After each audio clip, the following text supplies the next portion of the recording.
Hi friends, ನಮಸ್ತೆ. ಇವತ್ತು ನನಗೆ ಊರಿಂದ ಒಂದು ಸಾಕಷ್ಟು ಎಳ್ಳನ್ನು ಕಳಿಸ್ಕೊಟ್ಟಿದ್ದಾರೆ. ಸೊ ಇದು ಜಾಸ್ತಿ ದಿವಸ ಹಾಗೆ ಇಟ್ಟರೆ ಹುಳ ಬೀಳುತ್ತೆ. ಸೊ ಹಾಗಾಗಿ ಇದರಲ್ಲಿ ಯಾಕೆ ಸ್ವಲ್ಪ ಅದನ್ನು ಬಳಸ್ಕೊಂಡು ಒಂದು ಲಡ್ಡುನ ಮಾಡಬಾರ್ದು ಅಂತ ನಾನು ಇವತ್ತು ಟ್ರೈ ಮಾಡ್ತಾ ಇದ್ದೀನಿ. ಸೊ ನಾನಿಲ್ಲಿ 2 ಕಪ್ ಎಳ್ಳು ತೊಗೊಂಡಿದ್ದೀನಿ. ಸೊ ಇದಕ್ಕೆ 1.5 ಕಪ್ಪು ಬೆಲ್ಲ ಬೇಕಾಗುತ್ತೆ. ನೀವು ಹೆಚ್ಚಾಗಿ ಬೆಲ್ಲ ಸಿಹಿ ತಿನ್ನೋರಾದರೆ ನೀವು 1 ಲೋಟನಾದರೂ ಹಾಕ್ಕೋಬೋದು. ಸೊ ಇಲ್ಲಿ ನಾನು ಕೆಲವು ಏಲಕ್ಕಿನ ತೊಗೊಂಡಿದ್ದೀನಿ. ಇದು ಎಳ್ಳನ್ನು ನಾನು ಚೆನ್ನಾಗಿ ತೊಳೆದು ಒಣಗಿಸಿ ನೆರಳಲ್ಲಿ ಇಟ್ಕೊಂಡಿದ್ದೀನಿ. ಸೊ ಇದನ್ನು ನಾವು ಹುರಿಬೇಕಾಗತ್ತೆ. ಹುರಿದು ಆಮೇಲೆ ಲಾಡು ಕಟ್ಟೋದು ಹೇಗೆ ಅನ್ನೋದನ್ನು ನಾನು ತೋರಿಸ್ತೀನಿ. ಬನ್ನಿ ನೋಡೋಣ. ಎಳ್ಳನ್ನು ಲೋ ಫ್ಲೇಮಲ್ಲಿ ಇಟ್ಟಿದ್ದೀನಿ. ಲೋ ಫ್ಲೇಮಲ್ಲಿ ಇಟ್ಟು ಹುರ್ಕೋಬೇಕಾಗತ್ತೆ. ಗಮ್ ಅನ್ನೋವರೆಗೂ ಹುರ್ಕೊಳ್ಳಿ, ತುಂಬ ಸೀಸೋದು ಬೇಡ. ಸೊ ನಿಮಗೆ ಅದು ಒಳ್ಳೆ ಪರಿಮಳ ಬರೋವರೆಗೂ ಹುರ್ಕೊಂಡ್ರೆ ಸಾಕು. ಇದೀಗ ಹುರ್ಕೊಂಡಿದ್ದೀನಿ. ಇದು ತಣ್ಣಗಾದ್ಮೇಲೆ ನಾವು ಮಿಕ್ಸಿ ಜಾರಿಗೆ ಹಾಕ್ಕೊಂಡು ಸ್ವಲ್ಪ ತರಿ ಆಗುವಾಗೆ ರುಬ್ಕೊಳ್ಳೋಣ. ಅದ್ರ ಜೊತೆಗೇ ನಾವು ಬೆಲ್ಲವನ್ನು ಸೇರಿಸಿ ಎಲ್ಲವನ್ನು ರುಬ್ಕೊಳ್ಳೋಣ. ಬೆಲ್ಲ ಮತ್ತು ಏಲಕ್ಕಿನ ಹಾಕಿ ರುಬ್ಕೊಳ್ಳೋಣ.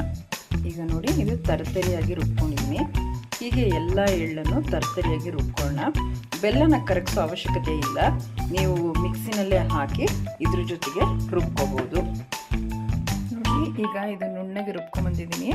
ಅಂದರೆ ಸಣ್ಣಗೆ ಪೌಡ್ರ್ ಆಗಿದೆ. ಇದಕ್ಕೆ ನೀರಾಗಲಿ ಮತ್ತೇನು ಬೆರೆಸೋದು ಬೇಡ. ಆ ಎಳ್ಳಿನಲ್ಲಿರೋ ಜಿಡ್ಡಿನಾಂಶನೇ ಸಾಕು, ನಮಗೆ ಚೆನ್ನಾಗಿ ಉಂಡೆ ಬರುತ್ತೆ.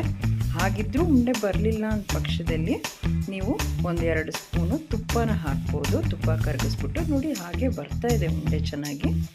ಸೊ ಹೀಗೆ ಬಿಗಿಯಾಗಿ ಉಂಡೆ ಕಟ್ಟಿ ನೀವು ಸ್ಟೋರ್ ಮಾಡ್ಕೋಬೋದು.